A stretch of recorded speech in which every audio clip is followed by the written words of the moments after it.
Hello, Paul in Perth here again. Today we're going to have a look at how to change the center console lid on a BL Mazda 3. So this is the lid that lifts up and closes down in the middle.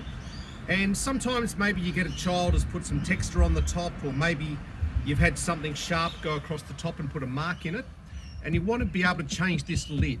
So what I'm going to show you is how to change that lid, but I won't do it inside the car because of the difficulty of the angles. What I'm going to do is I'm going to show you this unit outside of the car, and we'll show you how we change this lid. So come with me.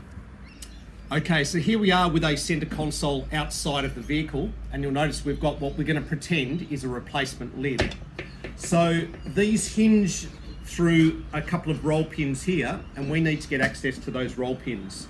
So if you look on the side here, you'll see there's a crease line where the pieces of plastic meet.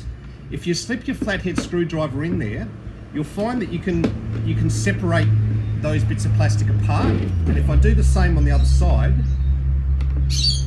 you'll then find you get enough space to put your fingernails in there, and you can pull that back cover off, okay? Now once you're there, you get a really good idea of how the hinge works.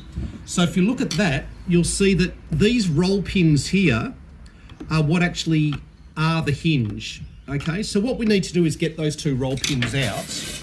So hopefully you'll get a good view of this. So I'll just reposition myself a little bit. Yeah, if you do it like that, okay. Now what I'm going to do is I'm putting a pair of wire cutters onto the side, and I'm just gently grabbing it. Not so hard as I run it out of round, but hard enough that I'm grabbing it. And then I'm going to tap it with a little hammer. Okay, and you'll see I've got the roll pin out there. Now for the other side, it's just swapping left for right. So I'm grabbing it there, tapping it, there we go. And you'll find then that the lid lifts off. So we're assuming that this one is damaged. So we'll put that to the side. We'll grab this new one that we're assuming is not damaged, and we're going to put it on there. Now the trick that I've found is as you're putting these pins back in, you need to make sure that you're lining up this half with this half. You can see at the moment that drops a little bit. So what I will find is I can push in the first bit but not the second.